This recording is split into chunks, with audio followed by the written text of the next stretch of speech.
This conference will now be recorded.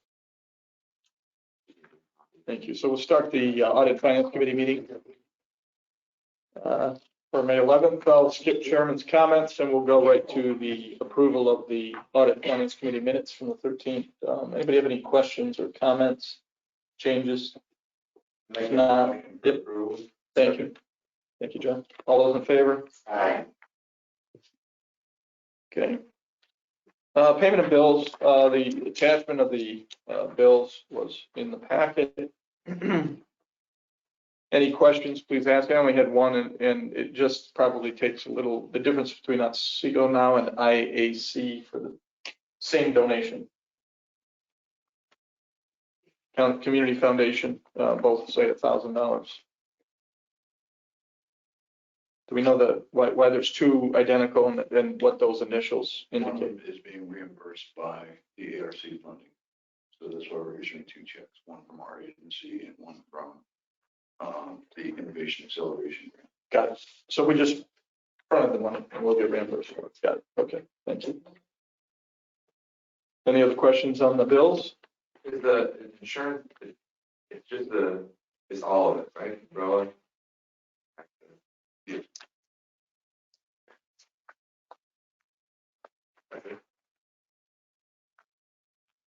Okay, have a motion to pay the bills? Thank you, Cheryl. Second, Jess. Thank you. All those in favor? Aye. Great. You also received the revenue or the deposits page, which we don't have to obviously approve, but any questions there? No, you'll notice that IOX's went up by over $1,250. That's because they agreed to the new increase around the resources for the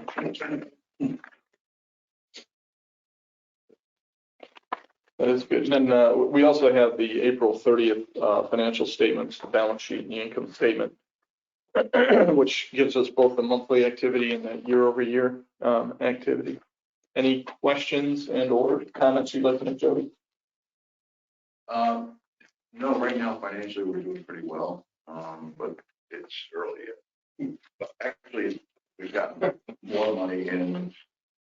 Usually by this time we're in a deficit mode until probably September, and this year we're actually ahead of schedule receiving payments. So That county, primarily for the county fund.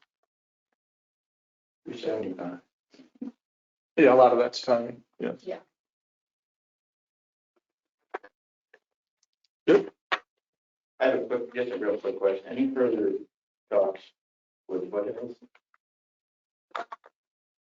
Yes, I plan on sending them a bill for the entire amount.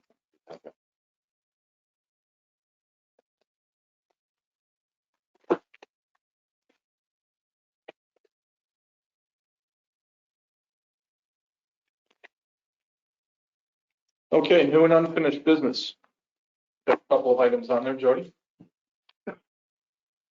Yes, just to bring everybody up to speed, we did close on the final increase of lower sales tax exemptions for Central. They paid us and we received the check last week for $99,603. And that has to do with our fee increase because the project elements increased. And then as noted earlier, we also received $275,000 from the county. We won't get that till September, October, November, something like that. And so we really accelerated the payment. And that'll help our cash flow. Okay. Any other topics, questions? No? Motion to adjourn? Yeah, most. Second? Thank you. And Project committee meeting. I'll keep my comments short, unlikely to me anyway. Okay, approval of the April 13th minutes. So moved. second? All in favor? Moving right along, the guest presenter, Brian Evans. What do you got for us? Michael. We have to look good. And you do look good. So Brian is gonna present a new building that we've been working on. He knows about the accelerator program we're putting together. He's very interested in participating and helping us bring some business here. Brian is a PhD in economics. Right? So he's developed businesses even in China that we want to bring over here, hopefully to Otsego County. Because some of the stuff that Brian is going to talk about, everything is made in China, nothing is made here or anywhere else. Right, Brian? Correct. So we're putting the work to really develop it, bring gradually some equipment, but also there's some funding that we'll be looking to apply for. I think that we have a building that I think you like. Building 7 is clean. I think it will be good. So Brian will talk about it, what it is. It's do you have anything to go on a slide, or is it paper, or just talk? Talk about things. I do have, I had put together a little PowerPoint that I could, or I could just talk through it. It's going to be, sometimes people like to see, but I'll give you a little background here. For years, I wanted very much to see if we could bring some of the manufacturing back, and especially in the LED industry. While Gina Raimondo was treasurer of Rhode Island, I started that conversation, and the conversation always ended up before the Department of Commerce's in the state. So how many manufacturing jobs are you going to bring here to Rhode Island? And I try to keep on being clear about this. This is advanced manufacturing platforms. Target is 0, and it is 0. The idea behind advanced manufacturing is to be able to be in a competitive area, be able to stay in one's lane in division of labor, and really follow very true economic principles. One of the nice things that has taken place and has been taking place in China for quite some time is that as China's manufacturing has grown, so has their labor costs. And Shenzhen, which is really the technological capital of China, has what is required there, because they have a 0 unemployment, is that every factory must have what is called non-essential workers. That might be an individual that pushes a broom or a box back and forth, but that is part of that labor cost. So I started seeing many years ago that the United States and China were starting to come together in parity with one another as far as labor costs were concerned. When you start to look at the other costs, electricity, et cetera, and the fluctuations of that, Shenzhen is a very interesting area as far as the way labor is housed and electricity is distributed. So we have times in which factories have to literally shut down, especially in the summertime, to divert electricity into the dormitories. That really affects the labor, and also affects the outcome or the output.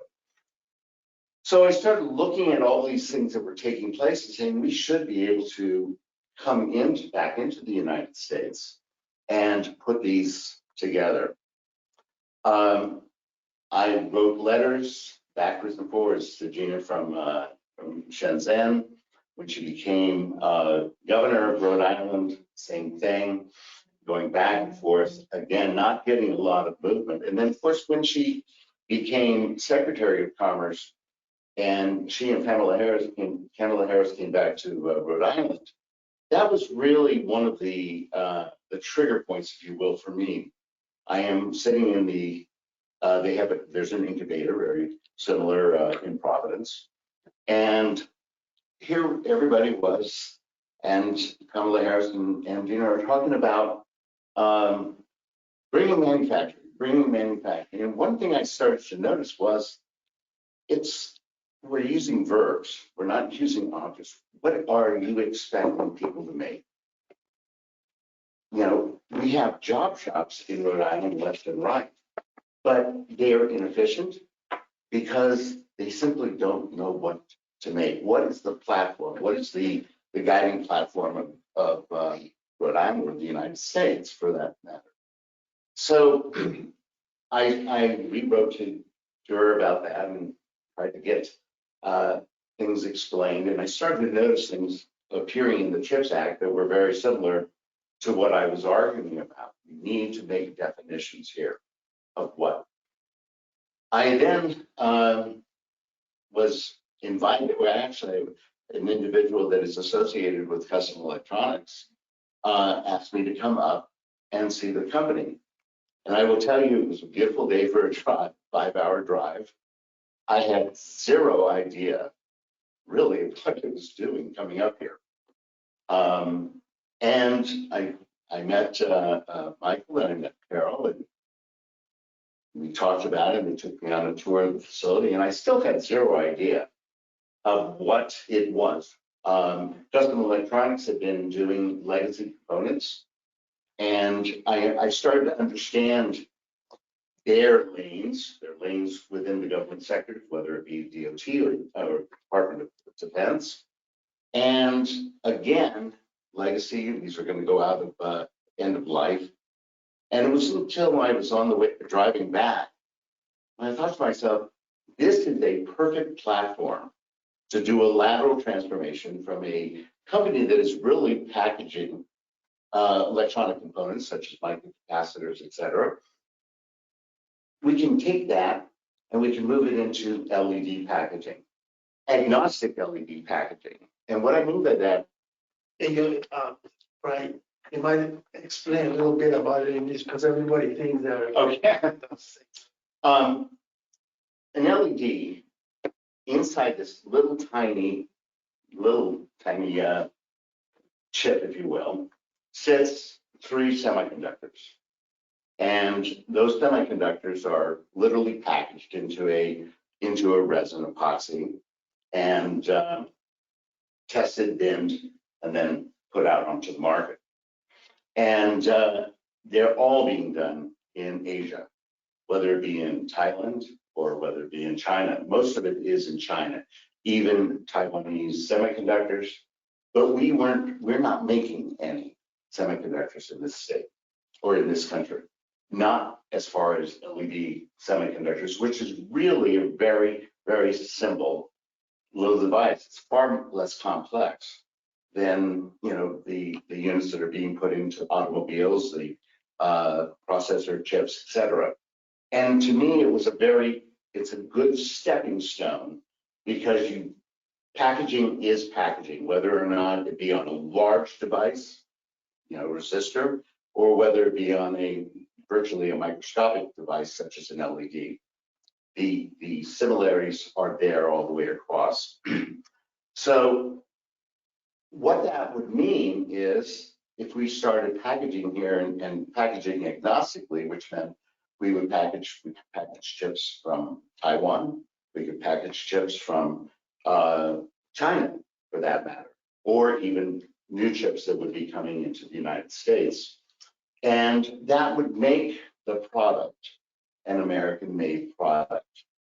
And in the issues or the complexities of, let's say, LED screens or LED light bulbs, that becomes a major component, and it qualifies suddenly to be able to go into Department of Defense, qualifies to go into Department of Transportation.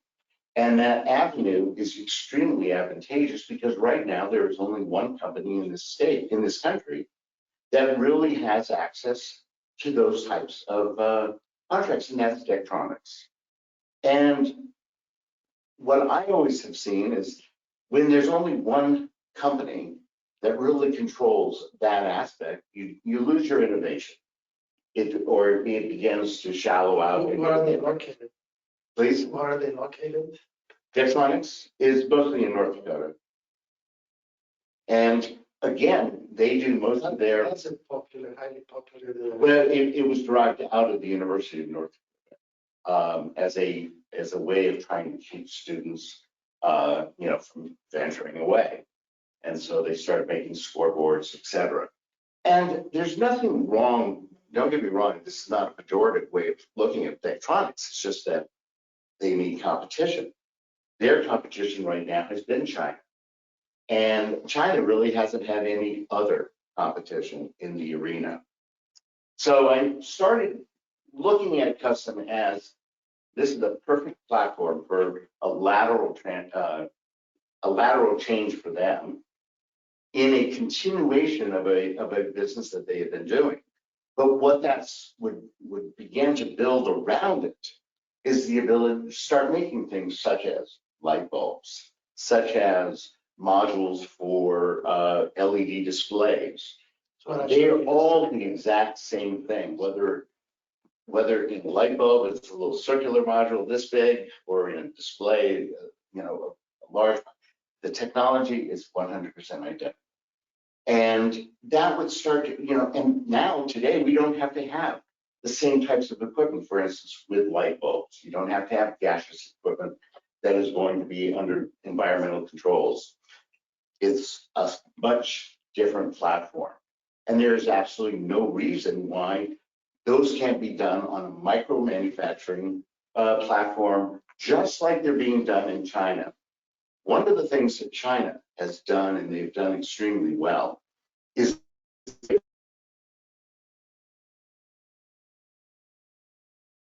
all of the rules and regulations of economics.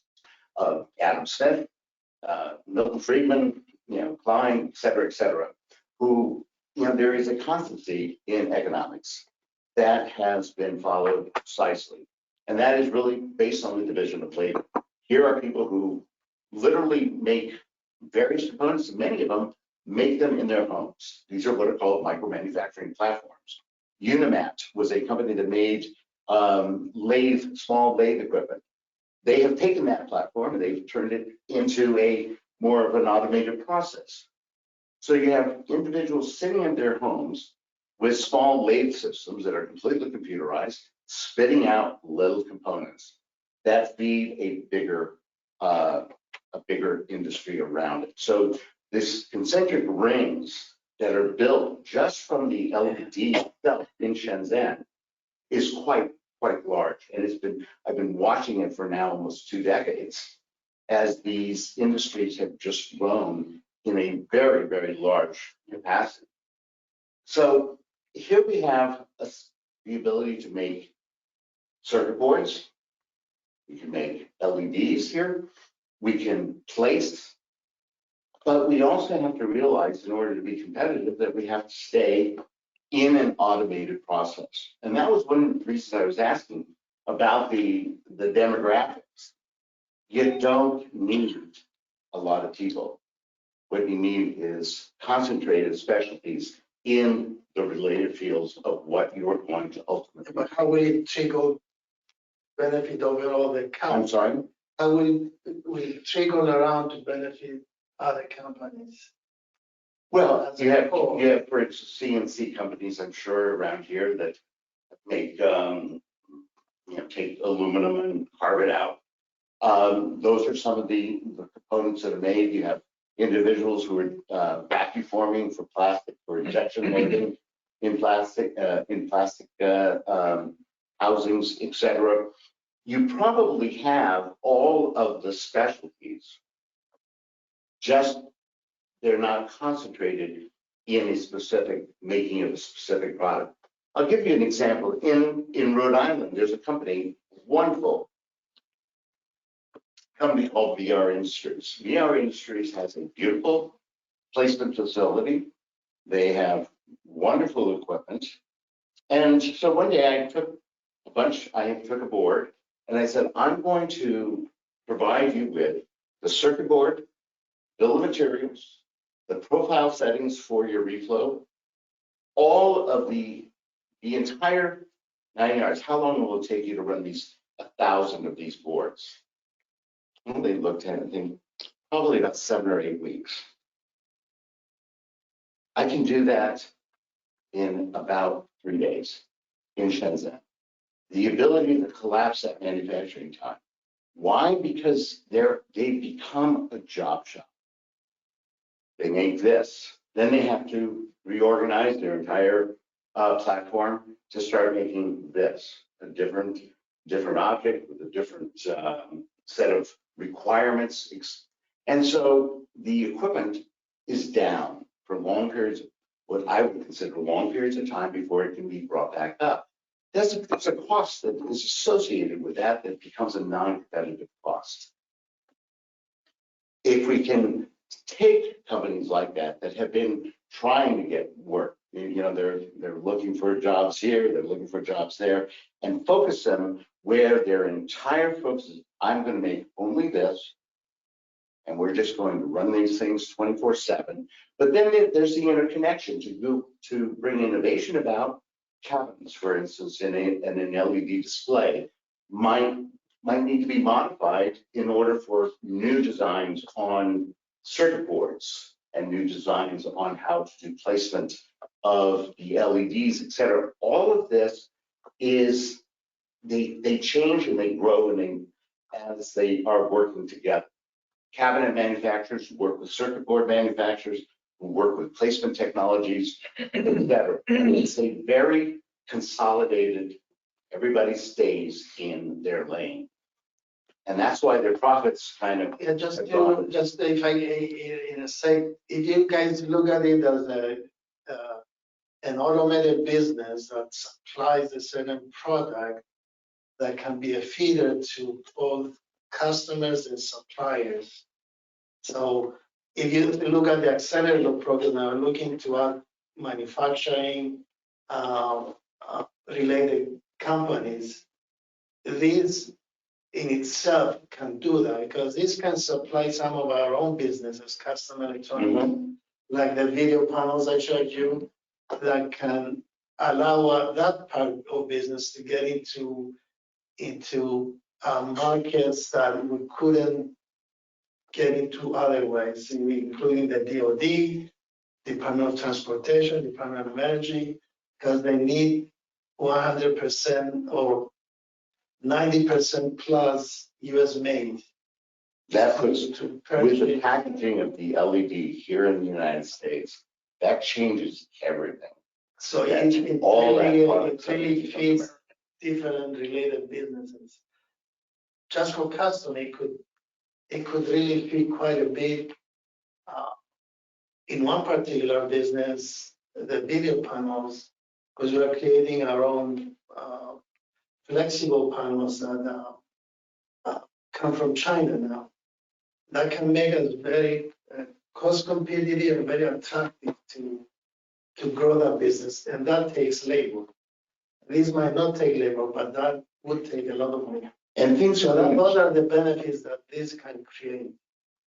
one of the things that is going to absolutely change this industry, and this is something that I've been working on for years, and it's finally, I guess it was probably 2015, I came across a white paper, which was a fascinating paper on some development at NASA and at NASA's Langley Research Center. And I got really excited about the paper and started contacting NASA. Literally, I probably have sent them 100, maybe more, emails, letters, telephone calls, etc. And I got zero back until January 4th, 2022, when I received a call from an engineer at Langley saying they would like to talk about this. Since that, we have been going through what is called the technology transfer. And this transfer is going to be an enormous jump in the LED world. As I earlier said, inside this tiny little package, there happens to be 3 semiconductors that are placed inside there. With the new technology, and we would have to still develop, we still have to develop that, it's a single semiconductor. And it changes the entire world of the LED. It gives us the ability to go down into the quantum dot level. And what does that mean? Well, there was at the CES show, for instance, in Las Vegas in 2022, BMW and E Ink combined together to have this color changing car. It would change from black to white to gray. That was kind of interesting. We would be able to do the exact same thing with a single semiconductor. And we would have color changing cars. We would be able to do color changing rooms.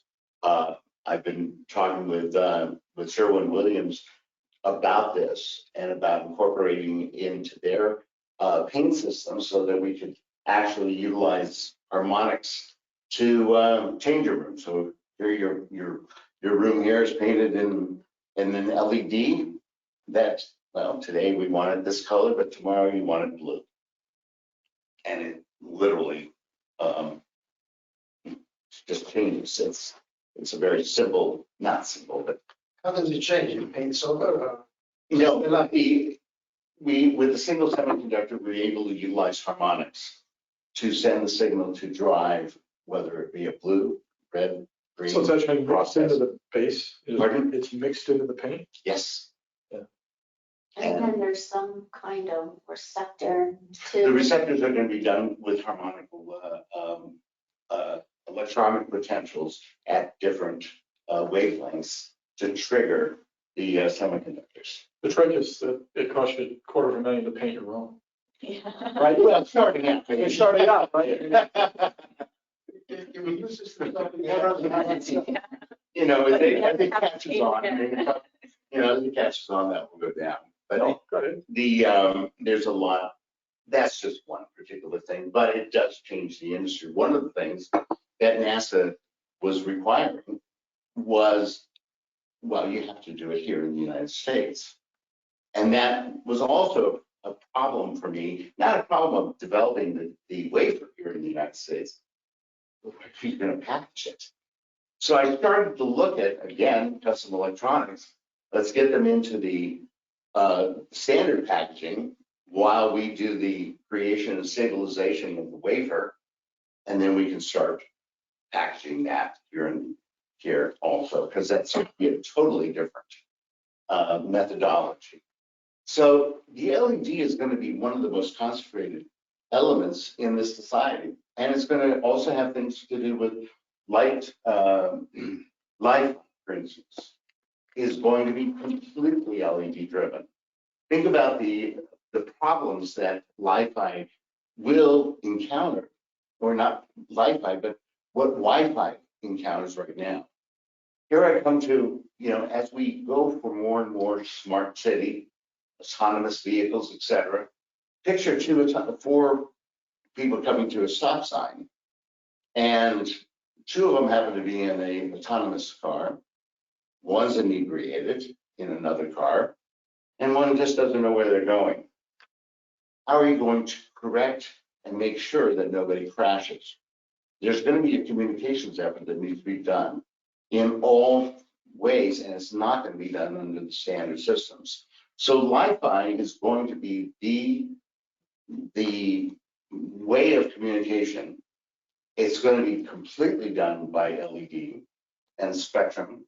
So you'll be able to, your bandwidth will accelerate, thousands and thousands of times. That is coming.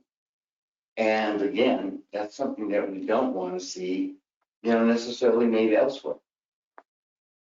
And it all begins again with the packaging. That one little element that spurs off so many different industries. You don't need a huge population base to make this happen. yeah, but we need to grow the population base. So, Or at least, refresh it. But I don't, I've in areas in China, Boan, for instance, which is a industrial section of Shenzhen, it's a lot different. Here again, you have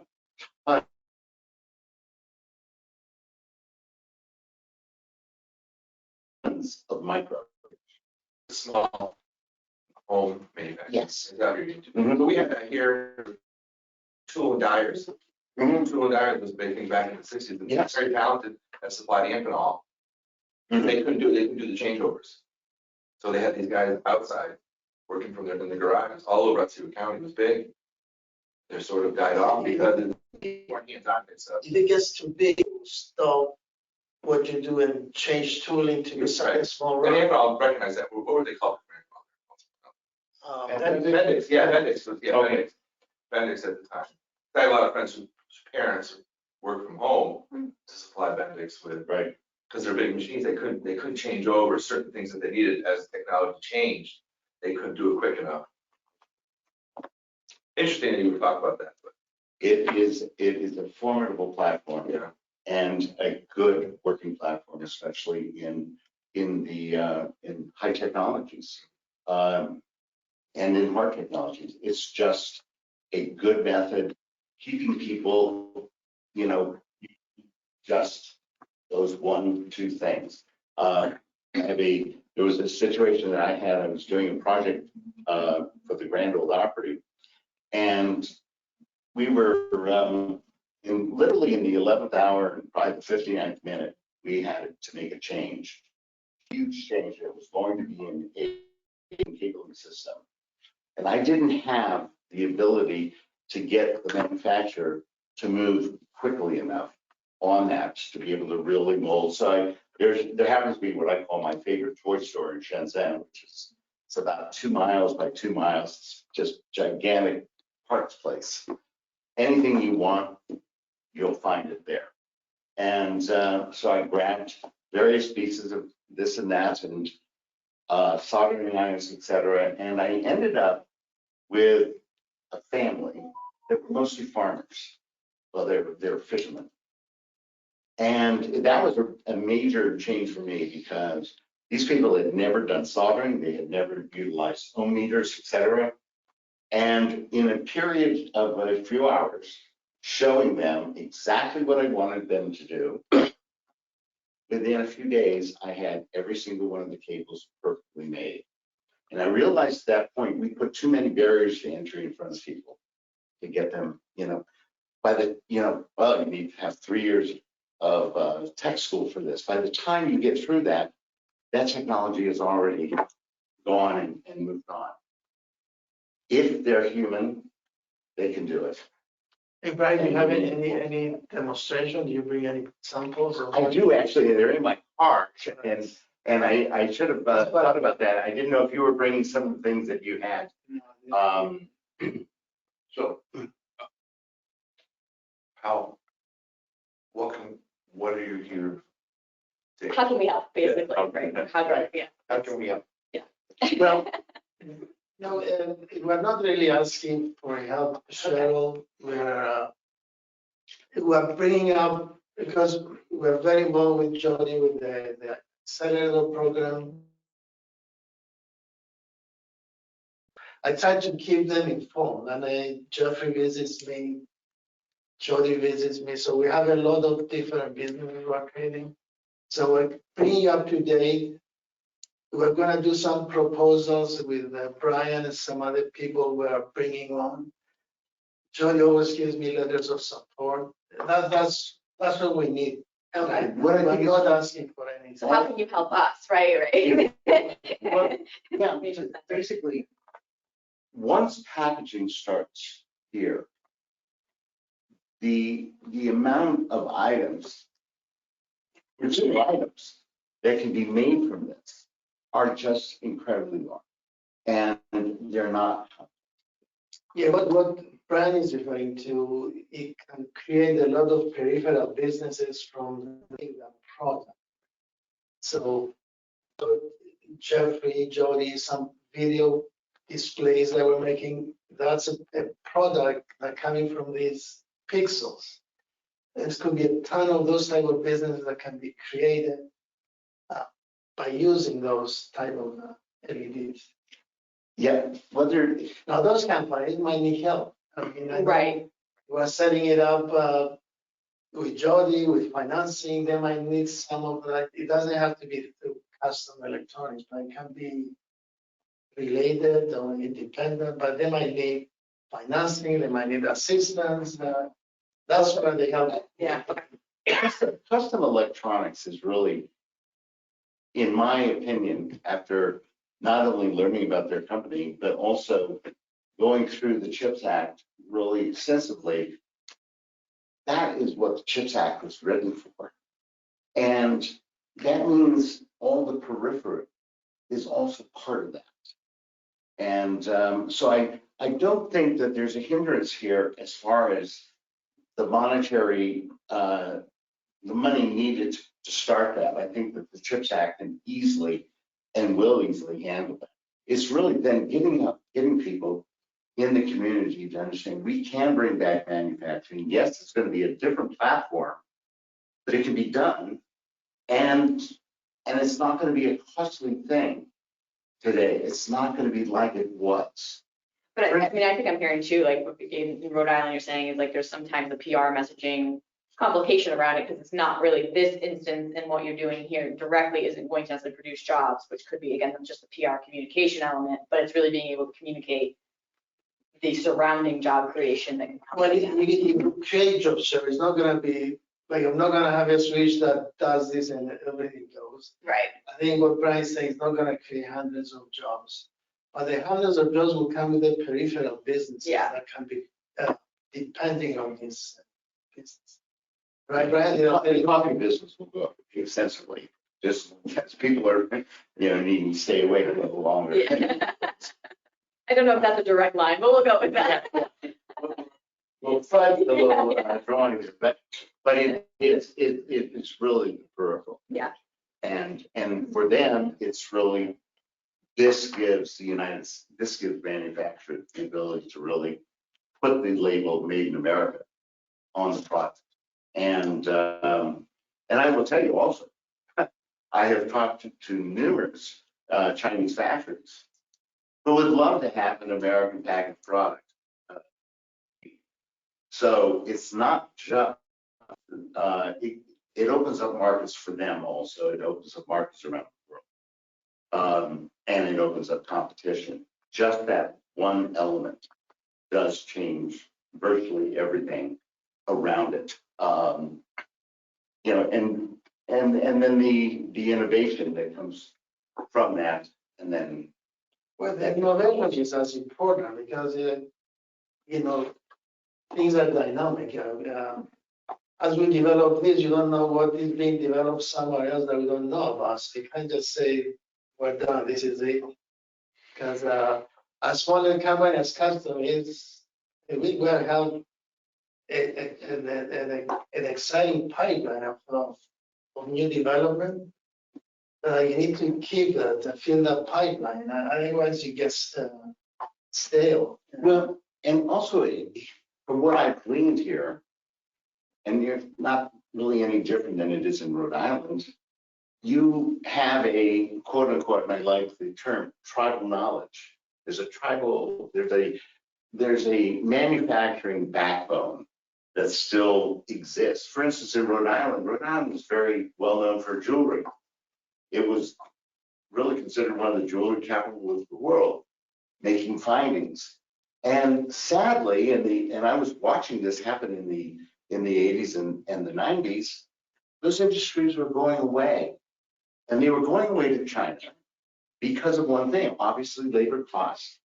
But again, I kind of couple back to Adam Smith and say, it's about improving the productive powers of an individual, not going elsewhere, and finding it. So we have a great industry in Rhode Island that can be supplemented because in the findings industry, just making jewelry findings is synonymous with making reflective cavities for an LED. And most likely they would be considerably better just because of the concentration that people have done for so long in making sure that when you mount a diamond on this little tiny thing, that the refractions are perfect. We should utilize that in the LED industry. It's not there. So there's a transference. Machinists, there's a transference to being able to make, let's just concentrate on making this one thing, and you make this one, and then bring them all together, and then that's when communication starts and the expansion goes. Do you find that proximity happens kind of close to each other? Please? the proximity of those peripheral businesses? Do you find that they have a tendency to kind of come together and be close by, or no? No, actually, they weren't. In Shenzhen, Shenzhen is actually about is about 115 miles across.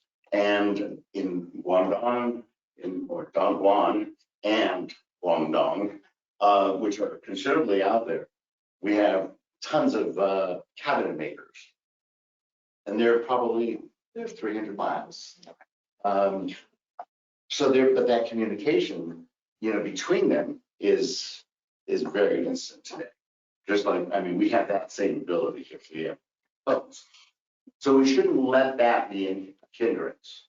The one nice thing is there are no products within the scope of the LED that are really environmentally hazardous. So we don't have to worry in those deals. We're not utilizing gases today to make light bulbs. We're not utilizing a lot of things today that would be considered a hindrance environmentally. So that's why I love this particular industry, because of the fact that there's so much growth up growth on it, and everything's going to be relying on that one little chip. Okay, but anything else, Brian? Any questions? Any judgment? One question, you're confident moving forward that in this climate, you could have a competitive cost of labor? Absolutely. There's no, without question. It's called efficiency, Tom. Yeah. It has to be efficient. You can't have Yeah, waste. no question, yeah. That's how you make up for the Repetitive manufacturing, Yeah. same thing again and again. Yeah. That is where that's where the gold at the end of the rainbow lies, is in that linear manufacturing platforms. Yeah, I stay here. Actually, Tom, the American worker is the most productive. But you have to create efficiencies around that productivity. Correct, yeah, we have not always been good at that. Yeah, Mhm. I have not. Yeah. A little over-regulation might Go ahead, cost that money too. Yeah. Well, I think people be careful of this word automated. Mhm. It's going to cancel out people. But if you have a community here of 60-some thousand individuals, and you're worried, that you're not going to have people, that's where you want to start stacking the automation. Let's help, and we should have been doing this when we started putting our manufacturing elsewhere. What is it going to take for Sally here making this widget to be able to be competitive with her counterpart in China? There's got to be a way of doing that, and there is, and it's by automating certain processes so that you can upgrade her production. It's not complex. Why we didn't go for that, why we didn't start doing it was, well, I think it was just too easy to say elsewhere. But the devastation that has taken place across this country 100%. is, it's an ugly footprint. In West Warwick, Rhode Island, which is the city adjacent to Coventry, where I live, they still have not been able to reclaim. That was where the soap industry was, and textiles. Lincoln, Rhode Island, same thing. That was where jewelry, Woonsocket. And you look at that, and I get very aggravated, because these were not complex problems to solve. All right, go ahead and go over to China for a while, but don't neglect here. Let me just figure out how we have to do this. What do I have to automate? We use China as a bridge. Yeah. Yes, but then we blew up the bridge. Yeah. Coming back. Rebuilding the bridge. China is a bridge. Mm-hmm. That's what it's doing. And listen, they've done a great job. The one thing that they have done is they've just followed the rules of economic growth. So I'm not an expert in any of the business operations in China. So Are these independent entrepreneurs that are working in these industries? Are they government propped up? Are they They're- 75% by the government? What's the structure of Well, the? in the LED industry, I know of only 5 companies that are indeed propped up by the government. And unfortunately, and I say that in truth, unfortunately, one of them has already been able to penetrate into the United States, and that's a company called Unilumin. So Beijing is highly subsidizing. I know that. Do you? Yeah.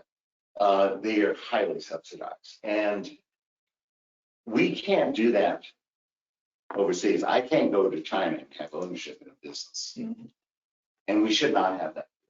We should not have foreign companies. Yeah, but now the government looks at ownership, Brian. Please. The government looks at ownership of a certain company. They don't look at it's based in Ontario, it's based in Boston. They check the equity, who's owner. Sure. So Unilum is owned by Chinese, still Chinese. It is. It's. I would say they probably receive the highest amount of subsidies, and they don't really put out the greatest product. Yeah. At the end of the day, and I've known the owner of Unilumin for a long time, and he the bottom line for him, It's working for him. it's working for him, and but that doesn't mean it has to stay. And I don't think it will. I think that once we start with custom packaging, you're going to see a huge difference in that industry. I can't emphasize how much just that one little LED does across the world. It is going to be your lifeline to the products. Everything is going to be LED driven. What's the raw material you'll ever bring in? What's the actual thing that Well, you're packaging?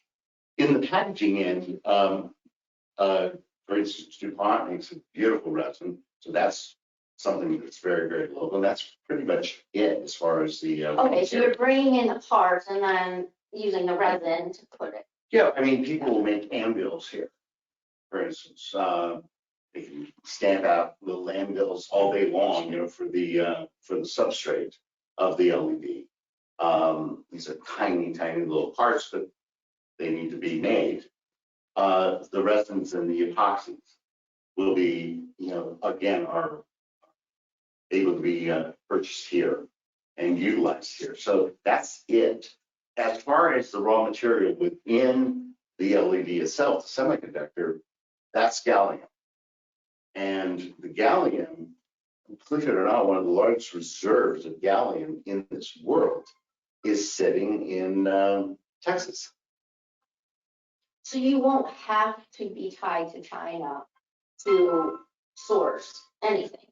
Not at all. Oh, There's there are companies that make bonding technologies, wire technologies. All of them are here.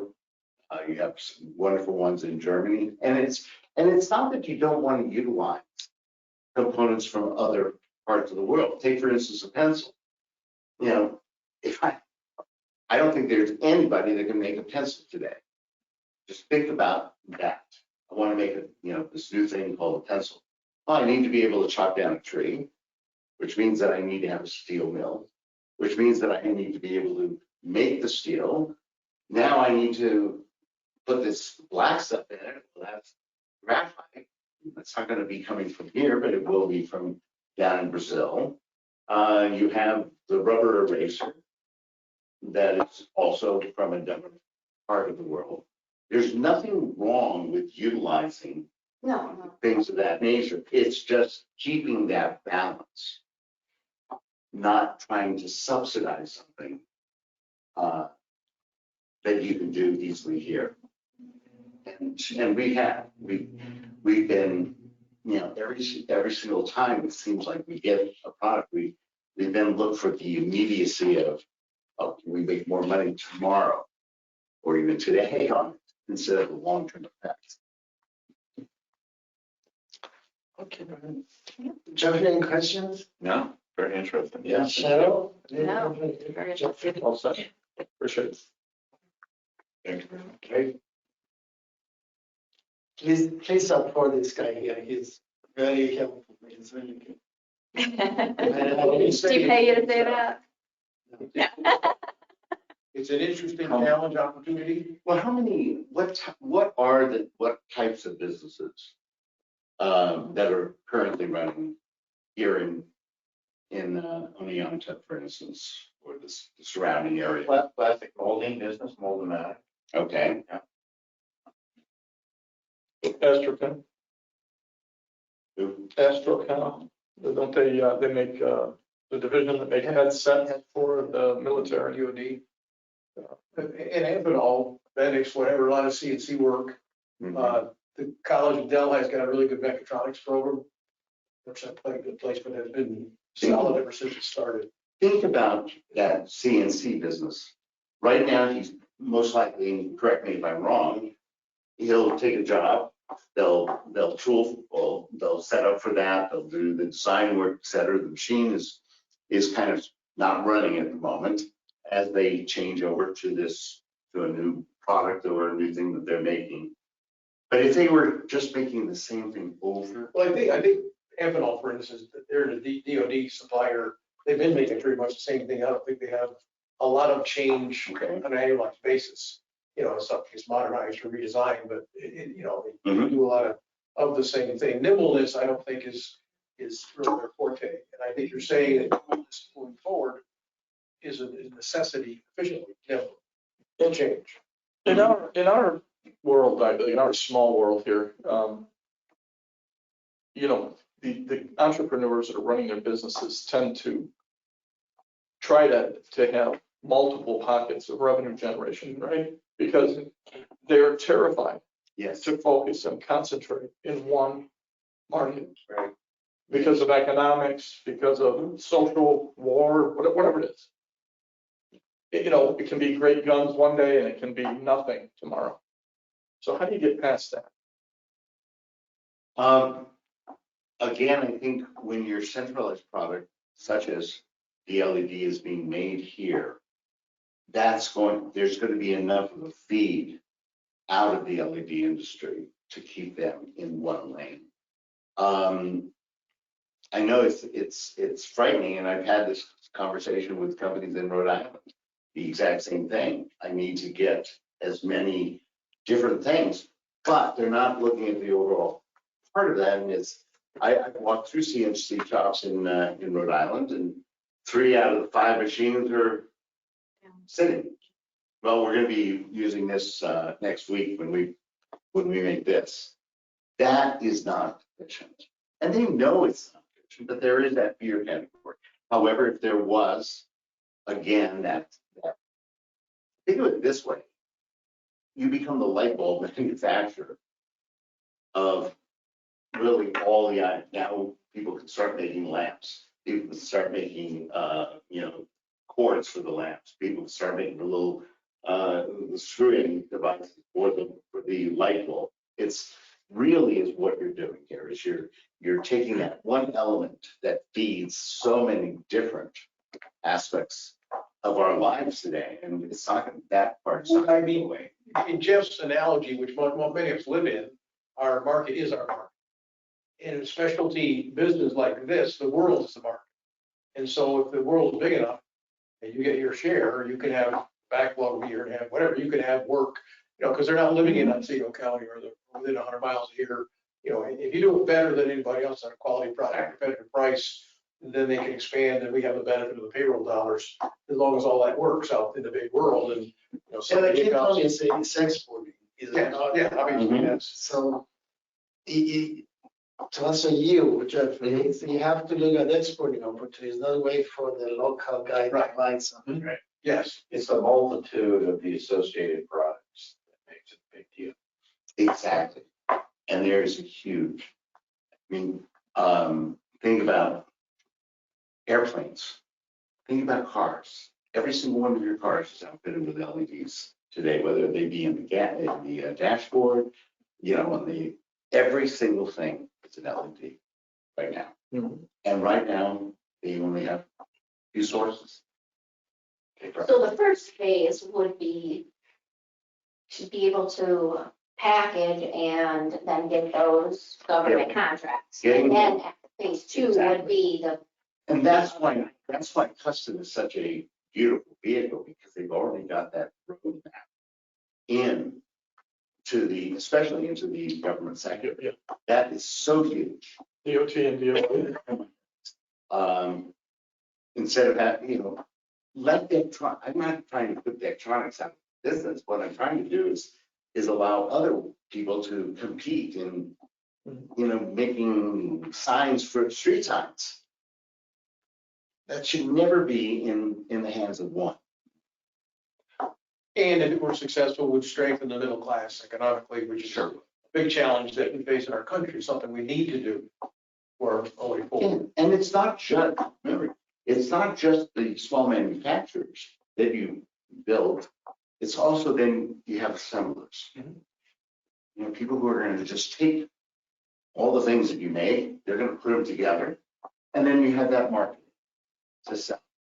So there is an evolution of building.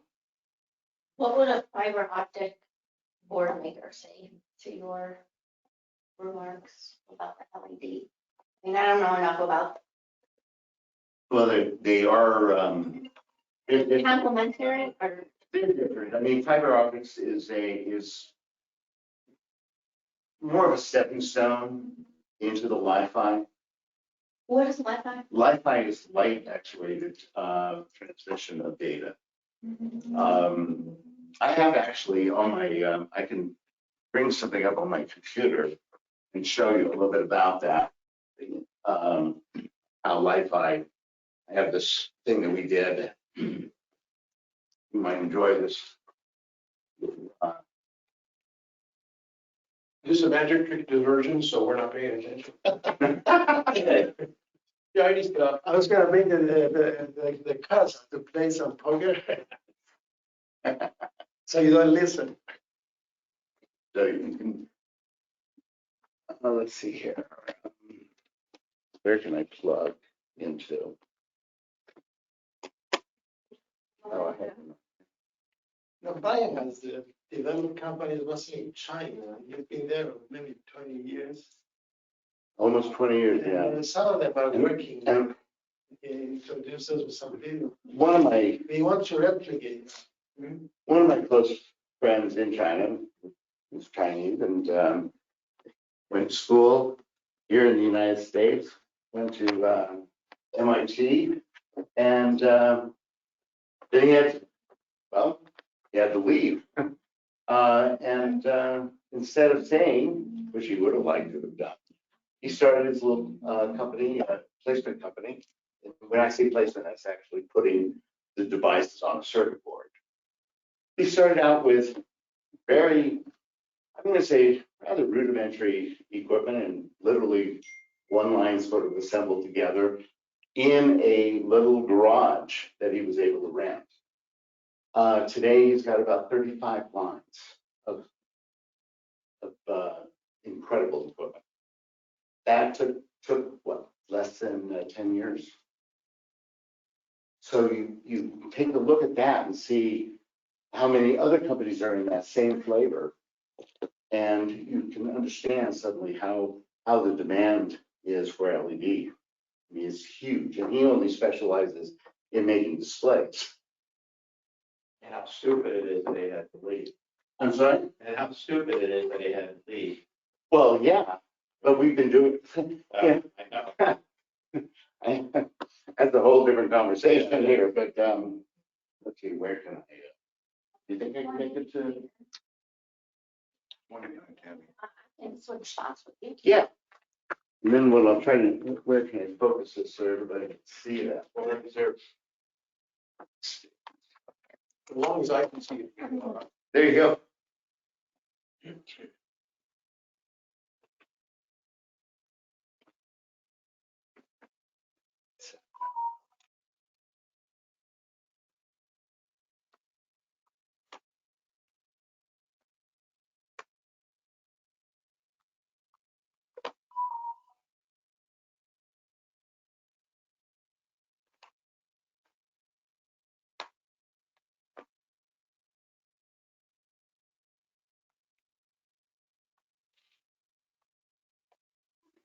Custom logo.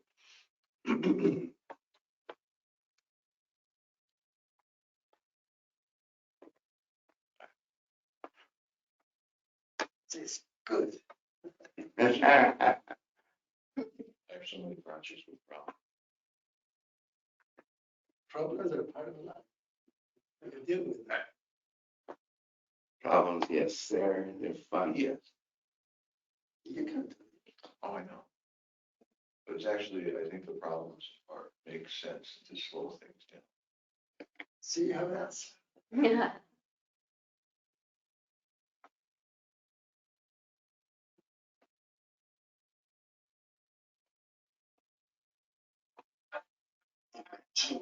With unprecedented data. See, if I can, I'll hold it.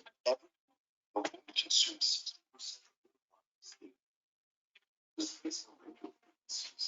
60%. Yeah. Oops.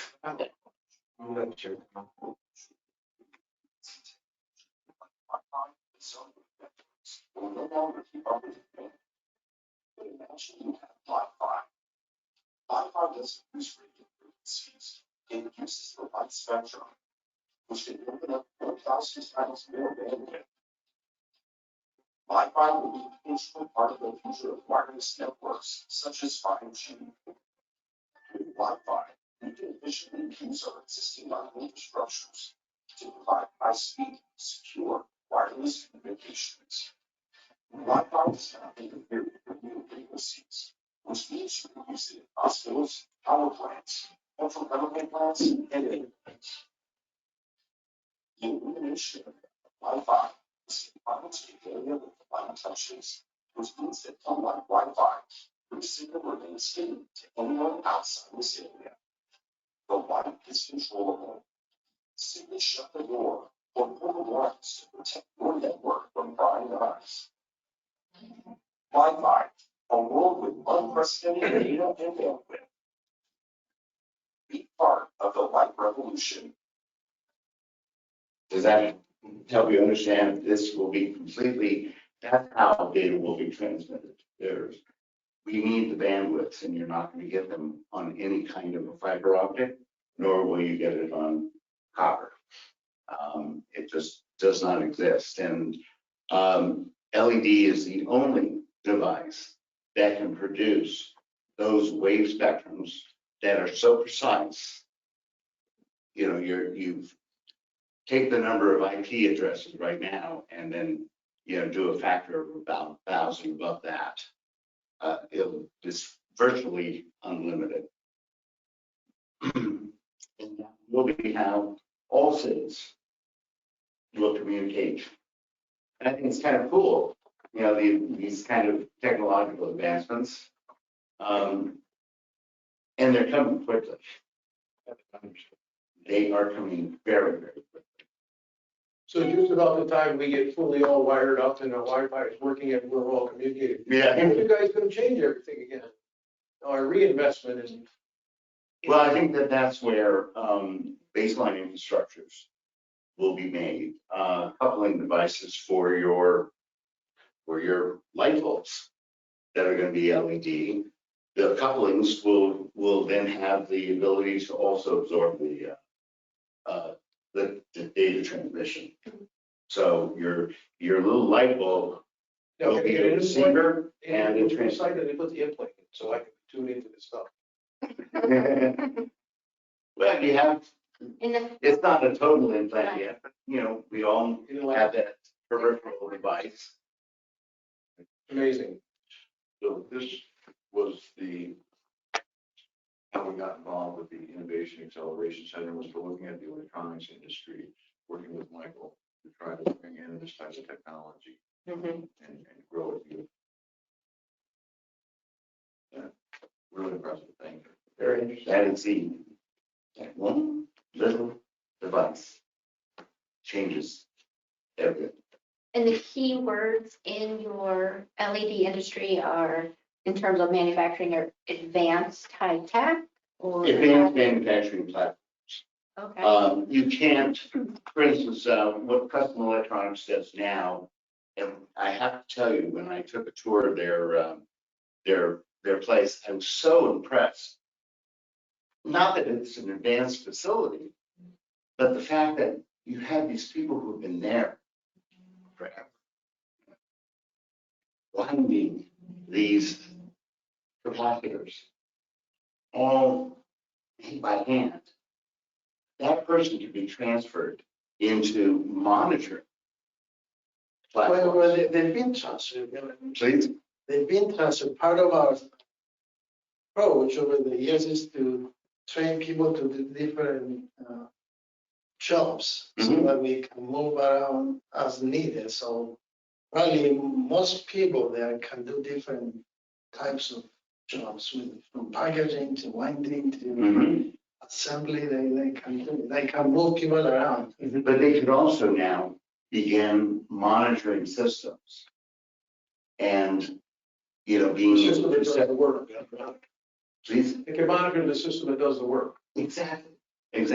I had this conversation with an individual rather recently. I thought he was going to take my head off at first because I happen to, there's a place in Rhode Island, it's a TA truck stop. And I pulled in there and there was this young guy, probably about 38 to 40 years old. And he had this brand new Peterbilt. It was beautiful truck and I complimented him, beautiful truck. I said, why don't you go the extra little distance for to make it autonomous? And that's when I thought I was going to take my head off. And we started engaged into a conversation with him, and I said, listen, he has kids. He's a long haul truck driver. He never thought about the fact that he could actually send this truck out on the road. He doesn't have to need a buddy. There's a factory down in Mississippi that is doing this right now. And for about $75,000 extra, you would have the system that is able to see, 5 miles ahead, 5 miles behind, knows every single car on the road. Remember, these things are driving on the highways. He can let that thing go, 24/7. Doesn't need, the only time it's going to have intervention is filling it up and stripping the cargo. He can sit, as I put it, you can sit in your underwear at your kitchen table as your kids are getting ready for school, sending out your trucks, and I then don't think you bring can them on underwear around when your kids are in the road. Valid. But the whole point was he can, and when he started to actually look at, I don't need a buddy driver. Don't need I can buy now another truck and just put that out. And he started to see, instead of being the truck driver, monitor the system. Manager. In reality, if that jump was made, they'd only hit company was buying the truck. Yes, He's out of a job. So but if it were him, he spent, $250,000 on his tractor, and he could have moved up, and he started looking at that. That is happening, and it's going to continue. I mean, we will have. I'm in the insurance business, consider me extremely skeptical. That can do the autonomous technology. If you do the actuarial. It's happening in like farming and commercial, right, where you have grids, where you have systems, and that's, I think, a great example of that jump is the farmers are buying the autonomous equipment to be able to then monitor and run it from the safety of their kind of. it's a square flat field. Exactly. I've seen the inability to navigate a bee. Let's just put it that way. But the actuarial, the studies have been, show a little bit better driving record that most likely will take place. I never bet, but it's what I'll bet on. Wait till you have enough. There's an issue and a death toll, and it hits the regulator's radar. Oh, absolutely. It'll be. But that is their job to throttle things back a little bit till we get it figured out. Exactly. I was all, it's all so pragmatic. Yeah, the self-braking issue is even simple. Like we have cars to stop you if you're gonna run into something. Yeah. It's a place in Cobblestone, you're leaving town, that you go under the railroad tracks, they see a dark, flat block, and the car goes, because it can't read, it can't Can't process. shadow, snow. Those things go. Get through Absolutely. Yeah. We're test drive. LEDs will handle that because your spectrum can be completely regulated all the way down to a nanometer. And therefore, that communication structure, in visible and non-visible light spectrum, will really handle. Very interesting. Who do you work with? Sure. I have a company called Global Photonics, and we do that's kind of funny. I was very heavily involved in the medical industry for years and years and years, and got tired of it. And I've always had an affinity for technology. And my background is actually a combination of science and analytical engineering.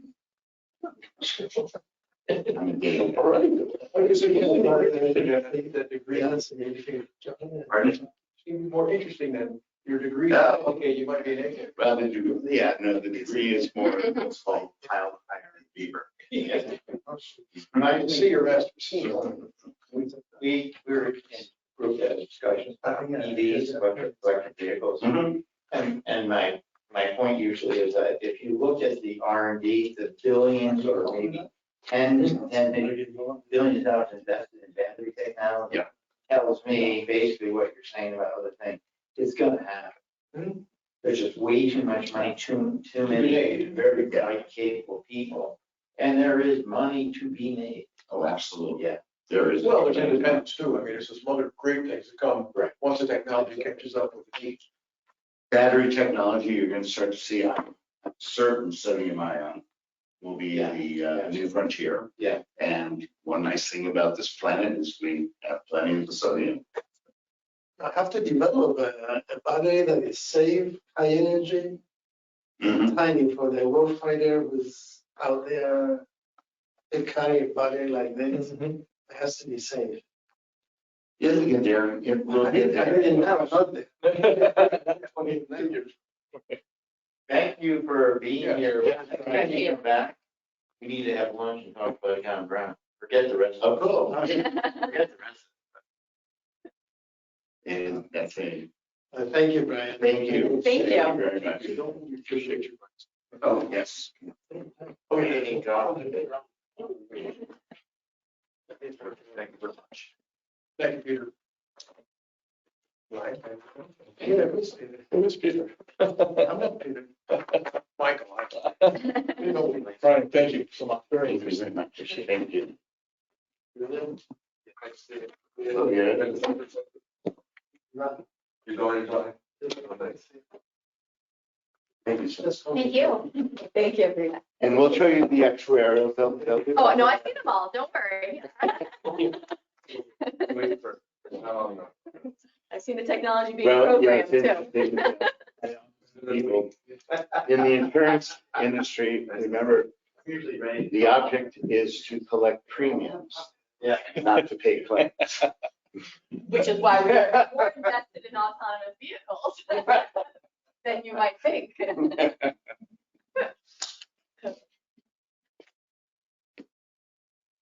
Okay, Joe, the project tracker thing you got for us. Okay, I'm gonna change the order of the project trackers since Larry Bria is on the screen as well. Okay. I'm going to. It was really, I had a meeting with Cheryl and we said, trying to get these project trackers out sooner. To the committee. And it turned out that after I sent this out to committee, we have a new letter from DEC requesting information on the web. Down here? Or Yeah. Stanford. which part? Which part? Ridgefield? or- Ridgefield. We have several concerns right One thing I'll let you now forget. that I want to discuss. One is New York City living and gas. Hold on. Take care. Thanks, guys. Thank you very much. Thank you. Go ahead. Sorry. One has to do with the electric gas. And Della has only filled out one service request. So John Hammond is actually going down Monday to be. Help her out. She's getting.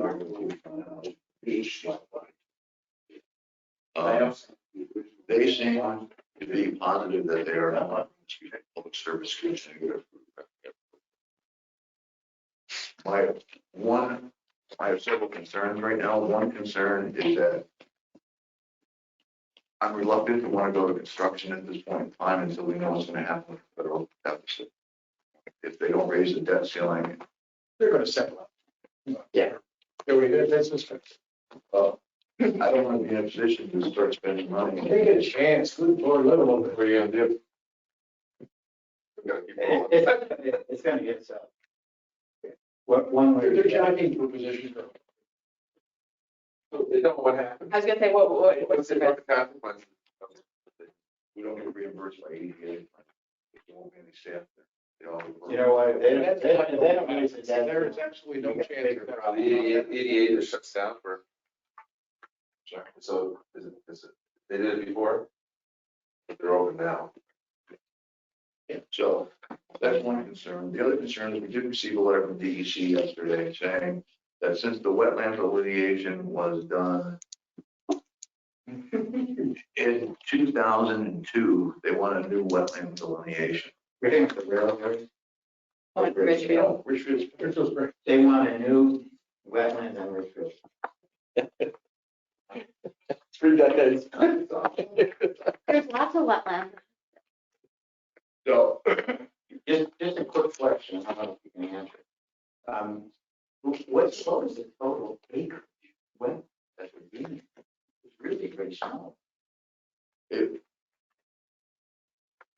There's no drainage area that runs along a major part of one it's not side. a drainage area that just runs along. It's not, the problem is, and I'm gonna try to meet with DEC on this on Tuesday, go down to their office in Stanford. The problem is that we are just doing the water, wastewater, and roadway improvements into the park. They are looking at, and I know what they're gonna say, you can't segment out you, and they're gonna say, but there's a building that's gonna be built on it. And that may have an impact on the wetlands as well. So the actual disturbance that we're causing is very minimal. It's really with the building, then you're looking at probably roughly 0.8 of an acre. You're still gonna have to do a seeker for the building. Right. That's the. So because I'm me, can you call Senator Oberacker, call Chris Tagg, send them in from there, see if we can have a little conversation with the EC and moderate things just a little bit so we can move forward? You know, I'm not much for taking what people tell me without having a little high inside pitch come back. You can talk to them, but, you know, Who did the original wetland survey? You know? The original one was done by Keystone Associates. they're still involved. In 02? Yes. Now, they don't have the capability of doing that. They, of course, that division go. So what I'm proposing to do is, we did receive 3 proposals back from the construction management. So to be honest, EDA does not like the proposal from James Jordan. They're saying he really doesn't have the experience. He's really an architectural firm, not an engineering firm. If we go with Keystone Associates, which actually is the lowest bidder, we have to pay 100% of it. It won't be reimbursed. How much is that? $94,650. Why do we have to pay 100% of it? Because they were involved in the original designs that we submitted when the grant application was submitted. They're saying anybody involved with that grant application can be part of this project. We won't reimburse for that. They want them independent. Right. Which is why we went out for proposals. So who's number 3? So number 3 is Hunt Engineering. Very big experience. And How much are they? they're at 156. But the benefit of using them is when you take out the federal share of 71%, our cost will only be $46,000. So it's significantly less than what we have to pay for Keystone. Now, I reached out to Hunt and they do wetland delineation. So if we're required to do that, we can add it as a change order to the construction management contract. We wouldn't have to wait another 30 days to go out for advertising and that's kind of my projection of what I can do, is look at a loan as a fund. Once the EDA approves the contracts, then we can issue a change order for that to do the wetland delineation. That would save us time and some money. So you can spend 46, get reimbursed for 110. Right. And just keep the wetlands aside for a moment. Does that reduce the amount of the grant funds going to another portion of the project? At the present time, no. Right now, the low bidder was $75,000 less than our engineer's estimate, so it's fairly close to the 110. And then we still have another $300,000 contingencies. Okay. So we're actually in decent shape on that. Good. And also, if we if we do the change order for the wetland delineation, EDA and ARC pick up that 71% of the cost of it as well. So that becomes more realistic. I'm very familiar with how they are. I do a lot. And some from New York, that makes a lot of sense. Yeah, we're dealing with the Binghamton office. They just purchased,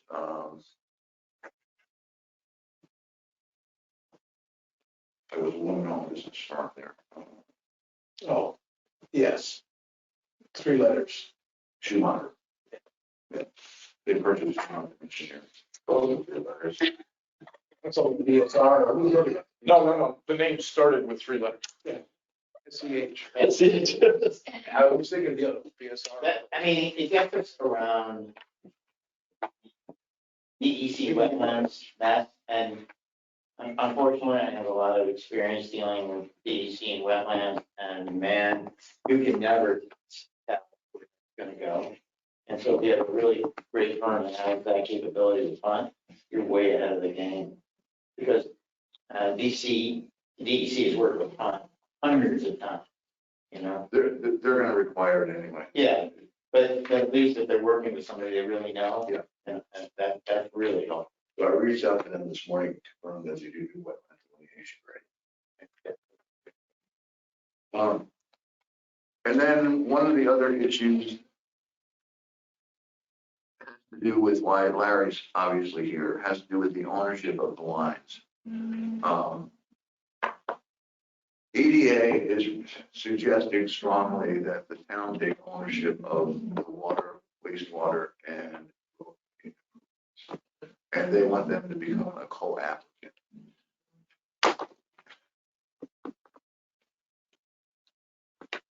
For the grant? Yes.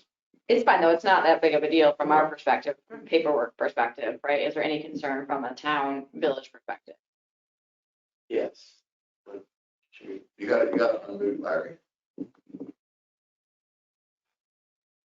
Good morning, folks. Morning. I got to admit, I'm sitting here a little bit confused about where we're at in this project, and I'm trying to get some better understanding of this and I haven't even shared this with the board. I found out about this yesterday or 2 days ago, about 2:00. We have never even reviewed the EDA application. We have no idea what's in that application and what the town might be committed to or obligated to via its participation in that. I'm not saying no, but I'm in no way, shape, or form authorized to agree to do that without the full board being educated and making that decision as a 5-member board. From the very beginning, which even predates Jody, the understanding, at least that I had, was this is an IDA project. The IDA is going to come in and build this business park facility and locate tenants for it. And the town was going to have very minimal involvement, ownership, expense, but for giving the IDA, giving you guys some legislative clout to tax on the sewer districts. So that's why the water and sewer districts are necessary, and inadmissible agreements are necessary. The of the three entities involved, so it would be us, the village, and you guys, the town frankly is the least able to take over ownership. We have zero experience. We don't have engineers even familiar in water and sewer. We don't own one piece of any type of this infrastructure anywhere.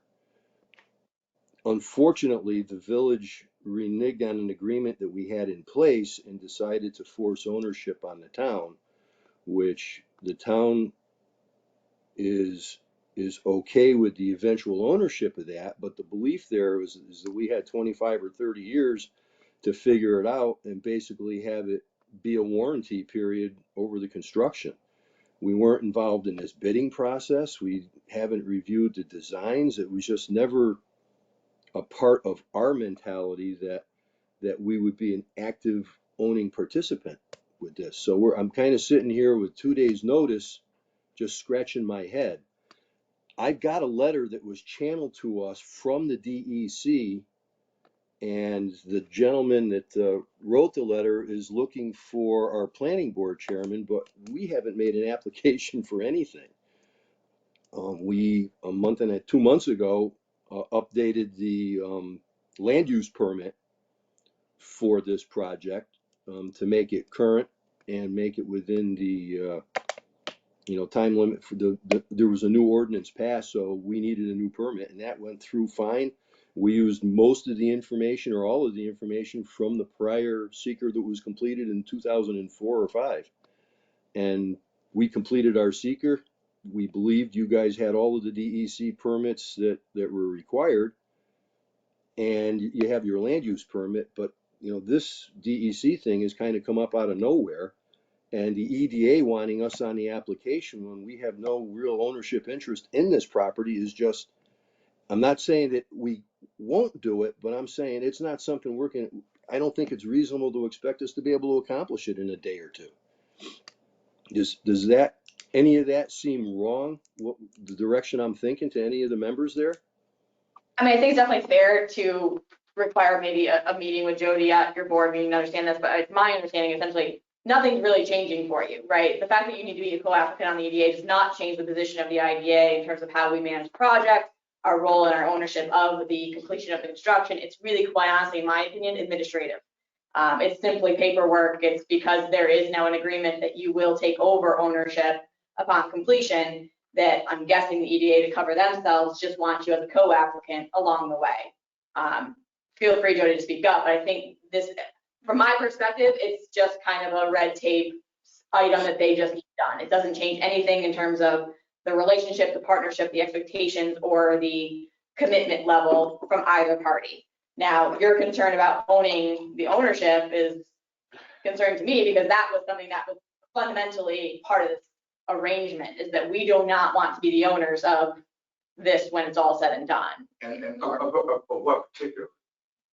The lines. The lines. Yeah, exactly. He's talking about land and all this, but just the line. The lines. Okay, separate them.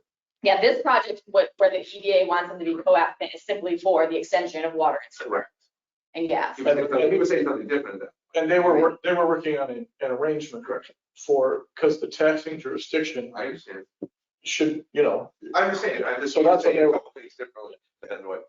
But I think it's certainly fair to, Jody, if there's an opportunity for you to go to the board and explain to them where we are with the project, where are, in a very clear, straightforward, decisive manner, where the outstanding issues are right now, and or what would be the expected kind of indication changes from them signing on as a co-applicant.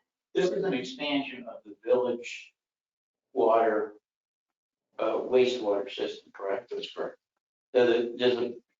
We have that in the town of Oneonta. But my understanding is that the city water department is in charge of the water lines. Yeah, and sewer. I'm assuming that would be true with the village. And water and sewer. Exactly. So where we are right now is that we received draft memorandum of agreements between the village and the town, probably about a week ago. Those drafts immediately got sent to EDA because they want to review them before they're finalized, because they may have a problem with it and want some changes to them. They said, once it's finalized, if the EDA has a problem, we got to start the whole process again. So we sent it to EDA.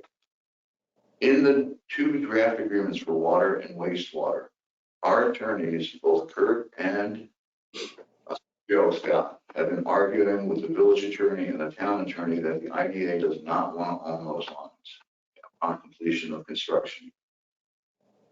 In the documents, it says that in the draft documents now, it currently still says that the IDA is going to own those lines for 25 years. And that's the sticking point that we have right now. And the town does not, the town original village to own the lines, and they were going to enter into some type of exemption from taxes on having village lines inside the town jurisdiction. And then somewhere along the way, it got changed that the town, that nobody wants to own. The initial water and sewer IMAs that were provided by either Keystone or by IDA Council had this verbiage in it from the very start. So that hasn't been added. That's been consistent right through this process. I briefly spoke with the town attorney, and he simply he didn't support that the 4 attorneys decided the town was going to own this at completion of construction. So there's the rubbing part right there. From the very beginning, it's always been the IDA was going to own this infrastructure for a certain number of years. That's not entirely correct. Just because Keystone sent it as a draft to you guys, doesn't mean we had agreed to that. And we've constantly, ever since a year ago in January, been arguing with our attorneys that we don't want to own those lines. You say the town does not have the capability of maintaining those lines or ownership. The village is actually going to maintain them. What we're asking the town to do is actually just own them. Well, and that's why I maintain the village is better off owning these lines than we are. Why would the IDA be in a better position to own them than I have? Why? Well, you have the expertise with these things. You have engineers and people that work on these things that you've already established relationships with, and frankly, you have the financial resources the town of Richfield doesn't. And I know that there was a time when I think you showed up at the village, Jody, and represented that the IDA was going to own these for a number of years before ownership transferred. I have never said that. I think the board has been very clear about this position since day one of this project, that we did not want to ultimately own the lines. We do not have the expertise on this in this organization to do that, nor does it make any sense for us to own them ultimately, in my opinion. So I think this is probably a deeper conversation that really probably needs to sit down with maybe Jody. I don't know if you want to take anyone with you, and either directly Larry or additional board members to really hash through this, because I would say we're kind of on a pause. Sorry, Tom. Well, I think the word there is ultimately. Ultimately, yes, the IDA is not going to own these lines. So now we're just talking about, we're really discussing a period of time. I can't see the towers. You got. No, we got to take this offline. So, Yeah, I think that we have to get the rest of our meeting done, but this is a follow-up conversation, obviously, figure out what the agreement's gonna be, but we never want to be in the sewer water business without our intention. And whether it's the town or the city, this project gets done, they get a lot more future revenue down the road and some development in their community, and a major gain for Richfield Springs, town and city. So hopefully work out something that's constructive for everybody. Okay? Absolutely. That's been my hope for years and years and years. okay. So we Let's can't, move along. anyway, let's move along. Any other project tracker stuff? Because I got another. I refer to Tammy now, really quickly. Just I like a drop dead, have to leave no later than like 7 minutes from now. So if the executive session is something we want to get done, Do we have to get that up? So let's go to the Okay, executive. sorry to be. That's all right. I mean, there's not much, more crafting than what you've got. Thanks, Larry. Thanks, Larry. We'll be in touch. Thank you, folks. Have a good day. Thanks, Tim.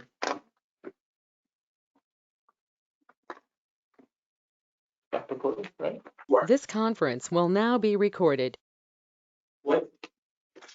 I don't, A clean bill. I don't need that, but thank you. Oh, all right.